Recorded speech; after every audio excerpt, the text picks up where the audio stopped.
What is going on, guys? Ahmad Taha here, live from my home office in Boston, Massachusetts. And in today's video, I'm going to be talking to you about why we are no longer doing the midterm rental model.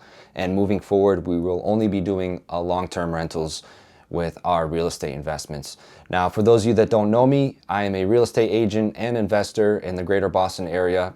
And I started as a real estate investor first in 2021 with a little two-family just outside of the city of Boston. Now, this particular property is actually the property that we turned into a midterm rental. And for those of you that aren't familiar with the term, a midterm rental, or an MTR for short, is just like any other rental, but basically you would furnish it, you would take care of the utilities, you would take care of basic toiletries, and that way when the tenant moves in, the apartment is ready for them and everything is covered and taken care of and they don't have to worry about anything. Now, in exchange for providing all of that value, you would typically charge a higher amount of rent. And usually, when I first started in midterm rentals, it would be about 1.5 times whatever the market rent is for that particular property. So, when I first got this property, I house hacked it, meaning I lived in a section of it and rented out the rest, which it's a great strategy for getting your foot in the door into real estate investing because it will at least cover a portion of your mortgage, the rents that come in from the unit that you're not living in, and it'll help to offset your living expenses so that you could save up a little bit more money. And the idea is that you eventually move out, you can rent out that whole property, and you can rinse and repeat that process. So that's what I did. When I moved out, we ended up renting out the whole building, and because we wanted to maximize profitability, we turned it into a midterm rental. Now, if you're not from the Boston area, Boston is very well known for having some of the top hospitals in the country. Moreover, they have a lot of these hospitals in very close proximity. I think it's something like 4 or 5 trauma centers all within a 3 square mile radius. So a lot of hospitals in a very tight space in a very densely populated city. And the reason I bring that up is because we have tons and tons of travel workers, travel hospital workers, and even people in other areas, research, different industries, all types of things that come in on a traveling basis that look for these types of apartments for midterm rentals. And so because that's the market that I'm in out here in Massachusetts, we decided let's give this thing a shot. Maybe it would work out pretty well. And it did for the most part. But before I get into that, I also want to make note that when I started to do the midterm rental model in my market, rents were a little bit on the lower end. So at the time, I believe rents for a 2-bedroom unit were somewhere around the $1,700, $1,800 mark. And so when we turned it into a midterm rental, it was a big jump. We were able to get anywhere from $2,600 to $2,800 for that same unit once it was furnished and we took care of the utilities and everything else. That jump was pretty huge. Now, over time, these last few years, market rents have gone up in that area, but the rate as a midterm rental hasn't really gone up. It's still been right around there, around $2,800 for this particular 2-bedroom unit. Whereas market rent for that unit unfurnished as is at this point in 2025 is about $2,400. So that was the first thing that got us thinking like, hey, is the juice really worth the squeeze? Are we doing all this extra work, all this extra stuff, all this extra effort for something that, you know, maybe we don't have to be doing all that and we can bring in the same return? Because you got to keep in mind when you're covering utilities, you're paying a little bit more money out of your pocket. Same with internet and other things like that. So that brings me to the next part of this conversation, which is the pros and cons of doing a midterm rental versus just leaving it as is and renting it the way that it is. So the thing is, with a midterm rental, the biggest pro that draws most people to it is the money, right? You're getting a little bit more money in exchange for providing all of those services. Now, when you're providing services such as water, such as heat, such as gas, electricity, internet, when the tenant is not paying for that, they're not really worried about usage. So they may leave the house and leave the AC on all day while they're not home. Even if you leave a sign up, even if you tell them that they're not supposed to do that, they're gonna do it anyway because they're not footing the bill. So what do they care, right? That's the first con, I would say, with this. The second thing is the constant turnover. Now, the constant turnover is both a con and a pro.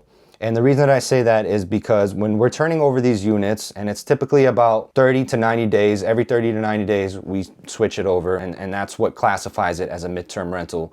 And in my market out here in Massachusetts, at this point in time, if you rent out a place for any less than 30 days, it's considered a short-term rental, and you're subject to a lodging tax. So we always keep it above 30 days, but usually not more than 90 to 120 days. Now, it's obvious why this can be a bad thing, because it costs money to get the place clean, get the place ready for the next tenant, and then screen the next tenant, go through that whole process all over again. Costs money, costs time, so that's why the turnover is not a great thing. The turnover can also be a good thing, because in Massachusetts, where I am, it's very hard to get rid of bad tenants. It's a whole process. Massachusetts has been known as typically a more tenant-friendly state. And so when your tenants are constantly turning over on their own every few months, you don't have to really worry about that, unless you have a nightmare of a situation where they refuse to leave and now you have to evict them and that type of thing. But typically we're dealing with people that are traveling across the country, so they're in and out every few months, and if we have someone that is not necessarily the best tenant, they're usually gone within a few months and we don't really have to worry about it. So it's a good thing and a bad thing. The other bad thing, the other con to this model, is the wear and tear. When you have someone constantly coming in and out of your apartment every few months, like I said, they're not really worried about the usage of the apartment. They're definitely not worried about wear and tear, because they're not going to be there that long. And as a result, when you go in there to change the apartment over to get it ready for the next tenants, you'll notice a lot of things that have just gotten beaten up over time and that you now have to address and you have to take care of. And it's hard to say whether you would have had the same amount of wear and tear with a long-term tenant versus not. Personally, I don't think that would be the case, because I think when someone is renting out your apartment for the long haul, they treat it a little bit more like it's their own. It feels more like something of their own, so they take a little bit better care of it. So that's been a big item for us throughout the time that we've done the midterm rental model, the last 4 years or so. We've had to replace a lot of things as far as couches, appliances, touching up on the walls, paint, different areas we've had to address that have just gotten beat up over time, especially people that come in and rent the apartments out with pets. And then the last big negative on the midterm rental model is vacancies. Now, there are times a year where it's a little bit higher in demand to rent out our midterm rental, and there are times a year where it's less in demand, such as this time of year, the winter, January, February. Those types of months, it usually takes a little bit longer. So for that reason, we have to adjust our pricing accordingly. So typically we do seasonal pricing. In the warmer months, we bring it up a little bit, and in the cooler months, we bring it down a little bit because it takes longer to find a tenant. Now, even when we do that, we still have periods of vacancy where a tenant might leave November 30th and the apartment doesn't get rented again until midway through December, or even a whole 30 days could go by and you're not having anybody fill that apartment. So that's the biggest thing, and you don't have to deal with that when you have a long-term tenant usually, because if they rent it out in September and they're not leaving again, their lease is not ending until the following September, you're not worried about those downtimes in the winter months where things slow down a little bit, because you have a tenant locked in for that entire period.